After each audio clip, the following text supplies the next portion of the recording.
আজকে আমি তৈরি করছি ঈদ স্পেশাল ঠান্ডা সাগু ম্যাঙ্গো ডেজার্ট। একদম ক্রিমি, রিফ্রেশিং আর দেখতে দারুণ সুন্দর। খেতে হয়েছে একদম অসাধারণ।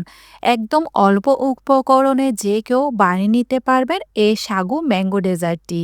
আসসালামু আলাইকুম everyone, welcome to Mehnus mom's kitchen. আসছে ঈদে আপনার নাস্তার টেবিলে এই সাগু ম্যাঙ্গো ডেজার্টটি রাখতে পারেন। সাগু ম্যাঙ্গো ডেজার্টটি বানানোর জন্য চুলায় একটি পাতিল বসিয়ে গরম পানি বসিয়ে দিলাম। পানিতে যখন বলক চলে এসেছে, এখানে আমি হাফ কাপ সাবুদানা নিয়ে নিয়েছি। সাবুদানা দেওয়ার সাথে সাথে ভালো করে নেড়েচেড়ে দিতে হবে, না হলে দলা পেকে থাকবে। সাগুদানাগুলো সেদ্ধ করার জন্য পানির পরিমাণ একটু বেশি দিয়ে সাগুগুলাকে ভালো করে সেদ্ধ করে নিয়েছি। যখনই দেখবেন সাবুদানাগুলো একদম ট্রান্সপারেন্ট হয়ে এসেছে, সেদ্ধ হয়ে গিয়েছে, তখন এগুলাকে চালনিতে রেখে ভালো করে ছেলে নিতে হবে। ছেলে নেওয়ার পর এই সাবুদানাগুলাকে ঠান্ডা পানি দিয়ে ভালো করে ধুয়ে নিতে হবে। ঠান্ডা পানিতে ধুয়ে নেওয়ার কারণে সাবুদানাগুলো একদম জর্জরো হয়ে যাবে। দেখতেই পাচ্ছেন একদম জর্জরো হয়ে গিয়েছে মতির মতো।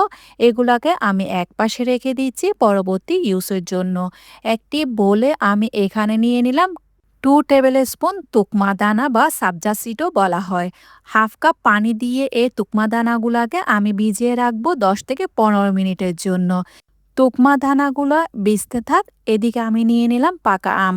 এখানে আমি একটি মিডিয়াম সাইজের পাকা আম নিয়ে নিয়েছি। আমটাকে ভালো করে ধুয়ে পরিষ্কার করে নিলাম প্রথমে, তারপর খোসাটা ছাড়িয়ে আমটাকে আমি কিউব কিউব টুকরা করে নিয়ে নিয়েছি।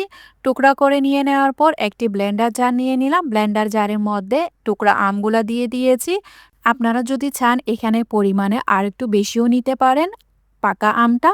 তারপর পাকা আমটা দিয়ে দেওয়ার পর এখানে হাফ কাপ আমি কনডেন্স মিল্ক দিয়ে দিলাম। কনডেন্স মিল্কের পরিবর্তে আপনারা চাইলে চিনিও ইউজ করতে পারেন, তবে চিনির চেয়ে কনডেন্স মিল্ক অনেক ঠিক এবং ক্রিমি হয়। এরপর এর মধ্যে আমি দিয়ে দিয়েছি 1 কাপ তরল দুধ, তবে ঠান্ডা দুধটা ইউজ করতে হবে। ঠান্ডা দুধ দিয়ে দেওয়ার পর এই ম্যাঙ্গোটাকে ভালো করে একদম ব্লেন্ড করে নিয়েছি। আমটাকে দুধের সাথে ভালো করে ব্লেন্ড করার পর দেখতেই পাচ্ছেন একদম মসৃণ ক্রিমি হয়েছে। এবার একটি বোলে সে ধুয়ে রাখা সাবুদানাটা দিয়ে দিলাম। যদি দেখছেন সাবুদানাটি দলা পেকে গেছে, আবার ঠান্ডা পানি দিয়ে ভালো করে ধুয়ে নেবেন, তারপর জর্জরে হয়ে যাবে। এরপর ভিজিয়ে রাখা তুকমা দানাটাও দিয়ে দিলাম। তারপর এর মধ্যে দিয়ে দিয়েছি 1 কাপ আমের কিউব কিউব টুকরা করে দিয়ে দিয়েছি। পরিমাণে 1 কাপ হয়েছে। 2 টেবিল স্পুন এখানে আমি বাদাম কুচি দিয়ে দিয়েছি। মিক্স বাদামটা নিয়ে নিলাম। তারপর সেই ব্লেন্ড করে রাখা আমের আর দুধের মিশ্রণটা দিয়ে দিয়েছি। এবার সবগুলোকে ভালো করে মিশিয়ে নিতে হবে। মেশাতে মেশাতে আপনাদের কাছে আমার একটাই রিকোয়েস্ট, আমার রেসিপি যদি আপনাদের কাছে ভালো লেগে থাকে তাহলে ফ্রেন্ডস অ্যান্ড ফ্যামিলির সাথে অবশ্যই শেয়ার করবেন। লাইক, কমেন্ট, সাবস্ক্রাইব করতে একদমই ভুলবেন না।